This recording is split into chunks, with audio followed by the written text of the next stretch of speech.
Vous me demandez la définition de la blague juive. Une blague juive, c'est une blague qui a toujours un double sens. Dans la plupart des gens, ils comprennent qu'elle la moitié et que les copains racontent mieux. Alors c'est un homme qui fait une randonnée en montagne. Et il marche pendant des heures. Les paysages sont magnifiques, magnifiques. Et à un moment donné, il arrive au bord d'une falaise. C'est tellement beau, il regarde. Et il a un vertige. Et il tombe de la falaise, il tombe dans le vide. Et finalement, il arrive à se raccrocher à une branche qui sortait comme ça du mur de la falaise. Et il appelle, il est affolé. Il y a quelqu'un. Personne ne répond. Il se tient comme ça, difficilement, avec les bras à cette branche. Il y a quelqu'un. Et au bout de 5 minutes, il y a la voix de Dieu qui arrive et qui dit « Oui, mon fils, je suis là. Tu vas me faire confiance, tu es un bon juif. Tu respectes toutes les fêtes, les mitzvot. Écoute-moi bien, tu as confiance en moi. De ma main puissante, tu vas lâcher la branche. Et de ma main puissante, je vais venir et je vais te recevoir. Et je te déposerai délicatement sur le sol. » Et lui, il est là. Il dit, il n'y a pas quelqu'un d'autre? Alors, ces 3 mères juives qui se réunissent, comme tous les mercredis après-midi. Et la première commence la conversation. Aïe, aïe, aïe, aïe, aïe, aïe, aïe, aïe, aïe, aïe, aïe, aïe, aïe. La seconde continue la conversation. Aïe, aïe, aïe, aïe, aïe, aïe, aïe, aïe, aïe, aïe, aïe, aïe, aïe.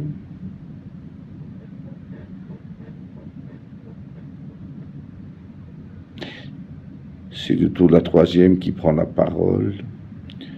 Aïe, aïe, aïe, aïe, aïe, aïe, aïe, aïe, aïe. La première revient sur le sujet. Écoutez, arrêtons de parler de nos enfants parce qu'on va se déprimer. Et ça se passe il y a longtemps en Pologne. Le jeune rabbin de la ville de Tarnów meurt d'une mauvaise fièvre et il laisse une très jeune veuve. Et donc il n'a pas de frère auquel on peut marier la veuve, donc il faut tout le village se met en quatre, enfin la ville se met en quatre pour trouver un nouvel époux bien sous tout rapport pour la veuve. Et les sages de la ville se mettent d'accord et ils se mettent d'accord sur le jeune boucher. Donc la jeune veuve est d'accord, la période de deuil étant passée, et elle épouse le boucher.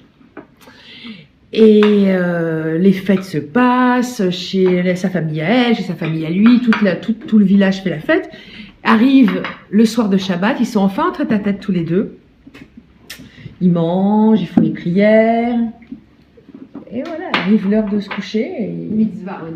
Et il lui dit, ma femme, ma chère épouse, il faut que je te dise quelque chose. J'ai reçu un conseil de mon arrière-grand-père, Moshe, Dieu le bénisse, et il m'a fait promettre sur son lit de mort que quand je me marierais, vraiment le soir de Shabbat, je saurais honorer ma femme et lui donner du plaisir. Donc, ma chère Marie, d'accord, il s'exécute et voilà, commence une nuit sensuelle, une première nuit sensuelle de Shabbat. Il se réveille le lendemain matin. Elle lui dit, ça va ma chérie, ma chère femme? Il dit, ça va très bien. Elle lui dit, il faut que je te dise quelque chose. Ma grande-tante, Shulamit, dite Shula, quand elle m'emmenait cueillir des cerises près de la forêt, elle me disait, tu sais mon petit, quand tu seras grand, il faudra vraiment bien pas oublier, quand tu épouseras la femme de tes rêves, il faudra bien pas oublier que le matin de Shabbat, avant d'aller à la choule, de l'honorer et de lui donner du plaisir. Donc ma chère femme, elle dit, je suis à toi. Bon, finalement, ils se lèvent, ils se préparent, ils vont à la synagogue, ils reviennent déjeuner. Et après le déjeuner, il la regarde, il lui dit, ma chère femme, il faut que je te parle de ma grand-mère. Dites-la. ma grand-mère, qui était une femme très belle, très élégante, et bien qu'elle était une paysanne, sur son lit de mort. Elle est morte assez jeune et j'ai le malheur de ne plus la voir. Elle m'a vraiment dit, tu n'oublieras pas, Shloimele, quand tu épouseras la femme de tes rêves, quand viendra Shabbat, après la Séouda, après la synagogue, et avant de retourner prier, d'honorer ta femme et de lui donner du plaisir. Alors ma chère femme, elle dit, ils se réveillent de cette petite sieste chinoise et ils vont à la synagogue pour la fin de la fin du Shabbat, Mincha, tout ça, et voilà, ils font les prières, ils rentrent à la maison, ils font la cérémonie de la Havdalah, ils respirent les épices, et ils vont commencer à dîner, et il lui dit, ma femme chérie, quel magnifique premier Shabbat nous venons de passer, il faut que je te dise quelque chose. Mon oncle, Moïse, quand il m'a appris à cultiver la terre et à m'occuper des bêtes, et aussi il m'a appris à faire les chorettes, il m'apprenait à faire l'abattage rituel, il me parlait de la vie, de la famille, il me disait, tu sais mon petit Shloimele, quelque chose est très important dans la vie, c'est le Shalom Babaï, c'est de bien passer le Shabbat et de bien commencer la semaine avec sa femme. Et là maintenant la semaine commence, donc il m'a dit, tu sais, n'oublie pas de bien commencer ta semaine et de faire les mitzvot importantes et d'honorer ta femme et de lui donner du plaisir.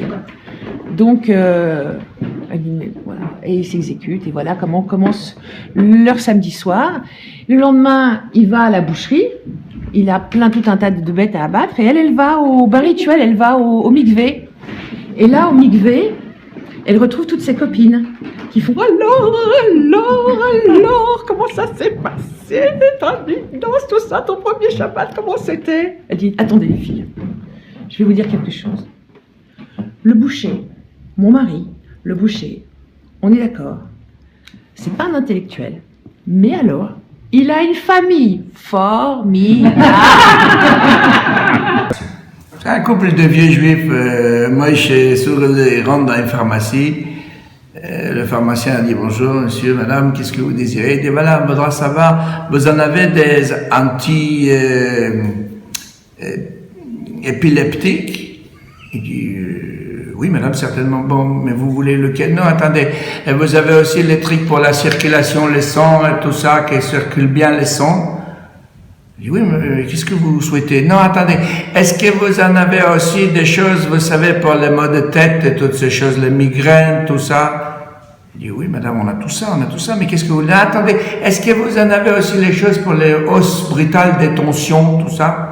Elle dit, on a plusieurs produits comme ça, lequel... Non, attendez, et est-ce que vous en avez tout ce qu'il faut comme ça pour les jambes lourdes? Elle dit, écoutez, madame, monsieur, nous avons tout ça, mais qu'est-ce que vous me voulez là? Non, elle dit, voilà, je vais vous expliquer, je comprends, vous pas comprendre. Je voulais vous dire, on va se remarier parce qu'on a été mariés, les époux sont morts, et justement, on voulait mettre la liste des mariages chez vous.